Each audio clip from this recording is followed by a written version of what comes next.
नमस्कार। कभी ऐसा हुआ है कि किसी सरकारी दफ्तर में कोई काम अटक गया हो और बस कोई सुनने वाला ही नहीं? जब पूरा सिस्टम आपकी अर्जी पर एकदम चुप बैठ जाए, तब एक आम नागरिक करे तो क्या करे? आज हम बात करेंगे भारतीय संविधान के एक ऐसे ही बहुत शक्तिशाली हथियार की, जिसे कहते हैं मैंडेमस की रिट। तो चलिए, सबसे पहले उस आम समस्या को समझते हैं जिससे शायद हम में से कई लोग कभी ना कभी तो गुजरे ही होंगे।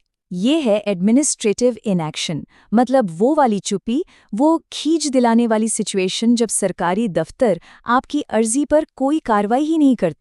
तो सवाल बिल्कुल सीधा है कि भाई, अगर कोई सरकारी अधिकारी अपनी कानूनी जिम्मेदारी ही पूरी न करे तो क्या किया जाए? जब सिस्टम से कोई जवाब ही न मिले तो एक नागरिक के तौर पर हमारे पास आखिर रास्ता बचता क्या है? और देखिए, ये कोई हवाई बातें नहीं हैं। जरा सोचिए, कोई बुजुर्ग हैं जिनकी पेंशन या ग्रेच्युटी रोक दी गई है, या कोई स्टूडेंट है जिसे सरकारी नौकरी तो मिल गई पर अपॉइंटमेंट लेटर का ही इंतजार है। कहीं पर गैर कानूनी कंस्ट्रक्शन हो रहा है और अधिकारी हैं कि आंखें मूंदे बैठे हैं, या फिर किसी आरटीआई का जवाब ही महीनों से नहीं आया। ये सब असल जिंदगी की वो मुश्किलें हैं जहां लगता है कि सिस्टम फेल हो गया है। तो इन्हीं सब मुश्किलों के बीच हमारा कानून एक बहुत ही पावरफुल जवाब देता है, और वो जवाब है मैंडेमस। ये सिर्फ एक शब्द नहीं है, इसमें पूरे प्रशासन को नींद से जगाने की ताकत है। चलिए समझते हैं कि ये आखिर है क्या। मैंडेमस ये एक लैटिन शब्द है और इसका बिल्कुल सीधा सा मतलब है वी कमांड, यानी हम आदेश देते हैं। और सुनिए, ये कोई मामूली आदेश नहीं है। ये कोर्ट की तरफ से किसी सरकारी अधिकारी, किसी संस्था या अथॉरिटी को जारी किया गया एक ऐसा निर्देश है जिसे मानना ही पड़ता है। एक ऐसा ऑर्डर जो उन्हें अपना कानूनी कर्तव्य पूरा करने के लिए कहता है। हम आदेश देते हैं। सोचिए, ये सिर्फ 2-3 शब्द नहीं है। ये कोर्ट की ताकत और एक नागरिक के अधिकार का सिंबल है। जब एक अदालत ये कहती है तो इसका सीधा मतलब है कि अब बहानेबाजी या देरी की कोई गुंजाइश नहीं बची है, काम करना ही होगा। लेकिन सवाल ये है कि अदालतों को ये असाधारण शक्ति, ये पावर मिलती कहाँ से है? तो इसका सोर्स कहीं और नहीं बल्कि हमारा अपना संविधान है।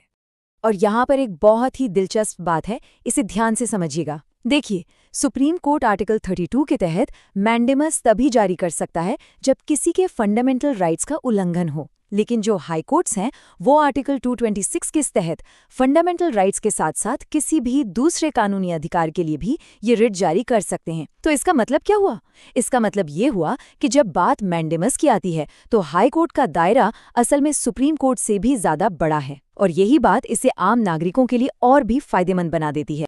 तो फिर मैंडेमस का असल मकसद क्या है? देखिए, इसके 3 बड़े मकसद हैं। पहला, ये सरकारी अधिकारियों की लापरवाही पर लगाम कसता है। दूसरा, ये उन नागरिकों को इंसाफ दिलाता है जो एडमिनिस्ट्रेशन की सुस्ती से परेशान हो चुके हैं। और सबसे जरूरी बात, ये पक्का करता है कि देश में कानून का राज चले, अधिकारियों की मनमर्जी नहीं।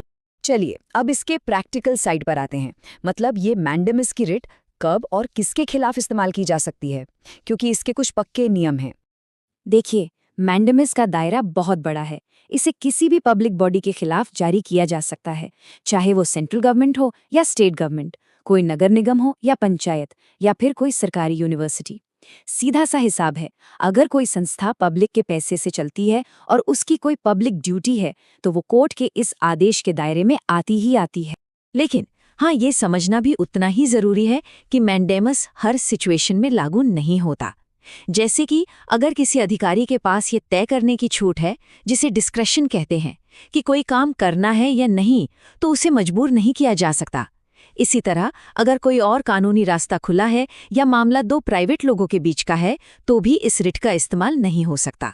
याद रखिए, ये सिर्फ और सिर्फ पब्लिक ड्यूटी के लिए है।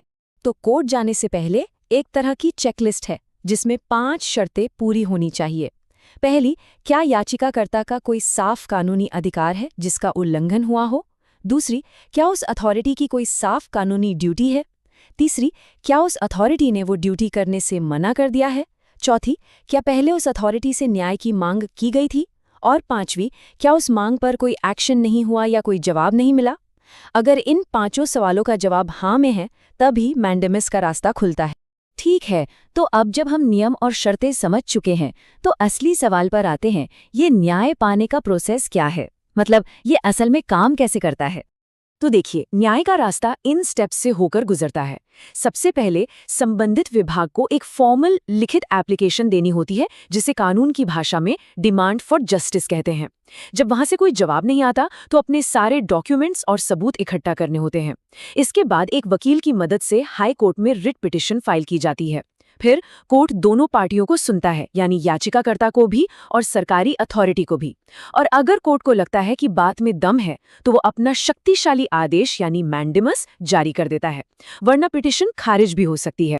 तो मैंडेमस वाकई में एक नागरिक के हाथ में एक बहुत पावरफुल टूल है, लेकिन ये अकेला नहीं है।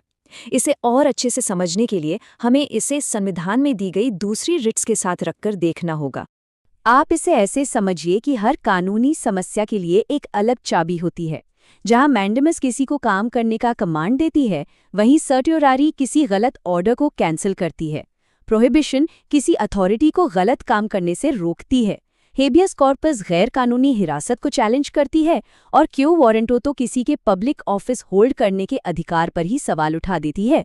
मतलब हर रिट का अपना एक खास मकसद है।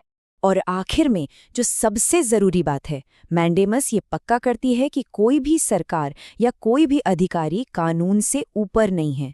ये रूल ऑफ लॉ और नागरिकों के अधिकारों की रक्षा का एक बेहतरीन एग्जाम्पल है। अपने अधिकारों के बारे में जानना यकीनन बदलाव की तरफ पहला कदम है, लेकिन असली सवाल तो ये है कि अगला कदम क्या होगा। सिर्फ ये जानना कि सिस्टम की चुप्पी का जवाब देने के लिए कानूनी रास्ता मौजूद है, ये अपने आप में ही एक बहुत बड़ी ताकत है।